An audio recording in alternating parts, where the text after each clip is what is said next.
সবাইকে খুশি রাখার একটা প্রবণতা এই সরকারের রয়েছে। কে খুশি হলো, কে বিরক্ত হলো, এই হিসাব নিকাশ কষতে গিয়ে অনেক জায়গায় নানান সমস্যা তৈরি হয়েছে।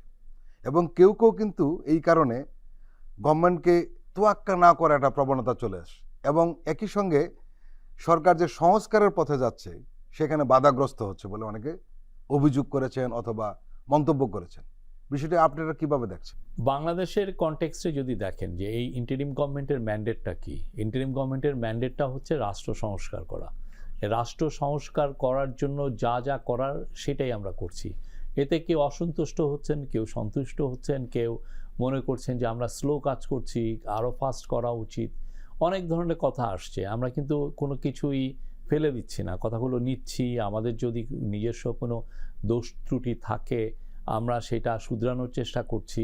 বাট আমাদের ফোকাসটা হচ্ছে যে এই যে জুলাই অগাস্টে যে অভূতপূর্ব একটা আন্দোলন হলো, একটা গণ অভ্যুত্থান হলো, এইটার স্পিরিটকে ধারণ করা, এই স্পিরিটকে ধারণ করে রাষ্ট্র সংস্কার করা, ওইটার কাজ আমরা করছি। আমরা কাউকে অ্যাপিজ করতে হচ্ছে বা কাউকে খুশি করার এটা আমাদের কাজ না, এটা আমরা করছিও না। যারা বলেন তারা হয়তো বা ভুল বুঝে বলেন, বাট আমাদের তরফ থেকে আমাদের একদম ম্যান্ডেটটা ক্লিয়ার এবং আমাদের ফোকাসটাও ক্লিয়ার। অনেকে কেউ কেউ বলছেন একটু স্লো হচ্ছে, স্লো হওয়ার কারণও আছে। কারণ হচ্ছে যে আমরা কোন ব্যুরোক্রেসি নিয়ে কাজ করছি, আমরা কোন পুলিশকে নিয়ে কাজ করছি, যারা গতটা 15 বছর স্বৈরাচারের তাবেদার করেছে, তাই তো সেখান থেকে আমাদের বেছে বেছে ভালো লোকগুলোকে সামনে আনতে হচ্ছে, তাকে দিয়ে কাজ করাতে হচ্ছে। ওইটা করানোটা খুবই কষ্টসাধ্য হচ্ছে, কিন্তু আমাকে তো মানে তাকে দেখতে হচ্ছে, তার ব্যাকগ্রাউন্ডটা চেক করতে হচ্ছে, লোকটা কীরকম, উনি ইন্ডিপেন্ডেন্ট কাজ করতে পারবেন কিনা, ওনার সক্ষমতা কী, এই সমস্ত কিছু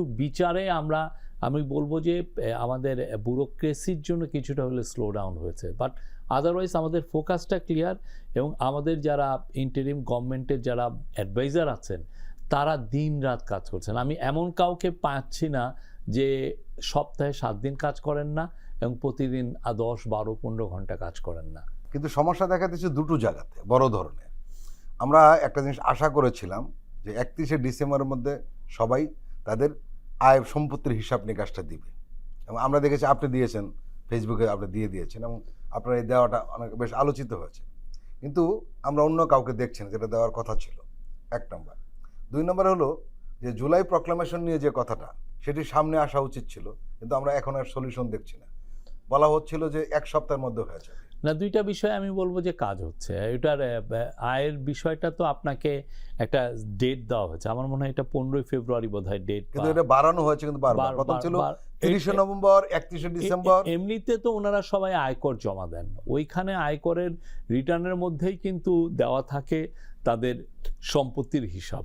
এমন না যে ওইখানে ওনারা লুকিয়ে রাখেন বা এরকম না। এখানে যারা আছেন এই অ্যাডভাইজারি প্যানেলে এরা সবাই অ্যাক্টিভ। না, আমি আমলাদের কথা বলছিলাম, তাদের দেওয়ার কথা ছিল। আমলাদের ক্ষেত্রেও একই, আমরা আশা করছি যে সুনির্দিষ্ট সময়ের মধ্যে পাবেন। এখন আপনি যদি এক্সপেক্ট করেন যে ওনারা এটা পুরো ফেসবুকে দিয়ে দিবেন, আমি যেমন, সেটা তো আপনি এক্সপেক্ট করতে পারেন না। বাট আমরা খুব ভালো রেসপন্স পাচ্ছি এবং এটা হচ্ছে। আর সেকেন্ড যেটা বলেন, জুলাই প্রক্লেমেশন নিয়ে কাজ হচ্ছে, খুব দ্রুত গতিতে কাজ হচ্ছে। এটা নিয়ে কিছু ড্রাফট করা হয়েছে, এই ড্রাফটগুলো আবার দেখা হচ্ছে যে এটা ঠিক আছে কিনা, শব্দ চয়নে ঠিক আছে। আপনি জানেন একটা প্রক্লেমেশন বা একটা দলিলও যদি আপনি করেন, এটার শব্দ চয়ন কিন্তু খুব ইম্পর্টেন্ট। এটার উপর নির্ভর করছে পুরো স্পিরিটটাকে আমি ধারণ করতে পারছি কিনা জুলাই অগাস্টের, এটা প্লাস হচ্ছে আমি ফিউচারে কি করতে চাই। এই যে এই দুইটাকে আপনি সমন্বয় করা এবং সবার অ্যাসপিরেশনকে ধারণ করা, সবার আশা আকাঙ্ক্ষা, জন আকাঙ্ক্ষার যে বাংলাদেশটা তৈরি হচ্ছে সেইটাকে ধারণ করা, শহীদরা যে স্পিরিটে তারা শহীদ হয়েছেন তাই সেই স্পিরিটে ধারণ করা, এটা হচ্ছে ডন্ট ওয়ারি। আমরা সবগুলোতে একটি বিষয় আপনার কাছে আমরা জানতে চাইবো, সেটি হলো যে রাজনৈতিক দলগুলো কি এই বিষয়ে আপনাদেরকে পরামর্শ দিয়েছে বা কথা হয়েছে? রাজনৈতিক দলগুলোর সাথে তো আমাদের চিফ অ্যাডভাইজার তো বসলেন, ওইটা আপনি দেখেন আমরা এক্সট্রাঅর্ডিনারি একটা ওপেন ছিল, ট্রান্সপারেন্ট ছিল। তারা যা যা বলেছেন আমরা কিন্তু এটা বাইরে এসে জানিয়েছি যে এই বলেছেন, এবং তারাও বাইরে এসে বলেছেন কি কি বিষয়। তো আমি তো দেখেছি ওভারওয়েলমিং সাপোর্ট ছিল রাজনৈতিক দলগুলোর এইটা। কিন্তু কথা হয় কি, এগুলো জিনিস আপনি ইচ্ছা করলেও ফাস্ট ট্র্যাক করা যায় না, খুব দ্রুত করা যায় না। আমার একবার মনে আছে যে বাংলাদেশ ইন্ডিয়ার ডিপ্লোম্যাটিক টকস হচ্ছিল 2 ফরেন মিনিস্টারের মধ্যে। আমাদেরকে বলা হলো যে একটা জয়েন্ট স্টেটমেন্টটা আসবে, জয়েন্ট স্টেটমেন্টটা সেটা ডিপ্লোম্যাটিক টক, তেমন খুব কঠিন টকস না। এটা জয়েন্ট স্টেটমেন্টটা আসবে দুপুর 2টার মধ্যে। মিটিংটা হলো লাঞ্চের পর্যন্ত মিটিং হবে।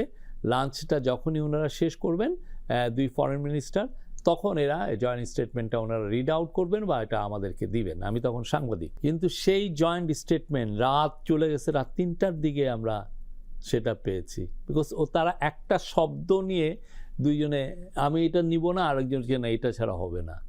হ্যাঁ, এই যে এরকম হয়। কিন্তু জুলাই প্রোক্লেমেশনটা হবে, জুলাই প্রোক্লেমেশনটা এবং মানুষের জনকাঙ্ক্ষাকে ধারণ করবে, এটুকু আমি বলতে পারি। বিএনপি বলেছে জুলাই প্রক্লামেশন অপ্রাসঙ্গিক।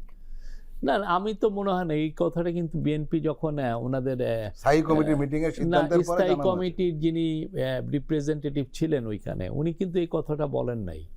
ওনার স্পিচটা তো আমাদের আছে, উনি কিন্তু বরঞ্চ সাপোর্টই দিয়েছেন। দেরি হলেও বলেন যে না, না, আমি বলছি দলীয় স্থায়ী কমিটি যে মিটিংটা না হয়েছে না দলীয় সেখানে। স্থানে আমি জানি না, দলীয় স্থায়ী কমিটির কথা তো উনি যখন চিফ অ্যাডভাইজার মিটিং ডাকলেন, তখন তো এসে তো স্থায়ী কমিটির কথাটাই তো উনি তো আর ওনার পার্সোনাল কথা বলেন এটা নাই। পরে হয়েছে। করে আমাদেরকে তো তাহলে জানাতো, কমিউনিকেট করতো যে না আমরা এখানে নাই, আমরা ওয়াকিং অফ করলাম।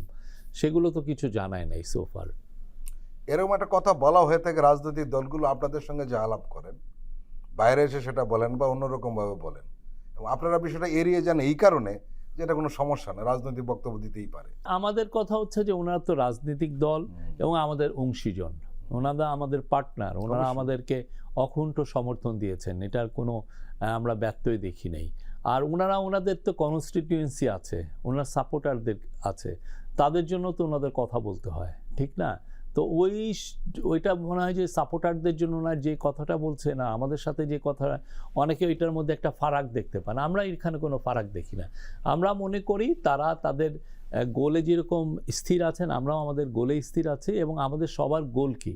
আমাদের সবার গোলও যে একটা খুব ফ্রি ফেয়ার একটা ইলেকশন করা, খুব ভালো ইলেকশন করা, যেটা বাংলাদেশের ইতিহাসে এরকম কোনো নজির election হয়ে হয় না। থাকে। হ্যাঁ, নজিরবিহীন একটা ইলেকশন করা।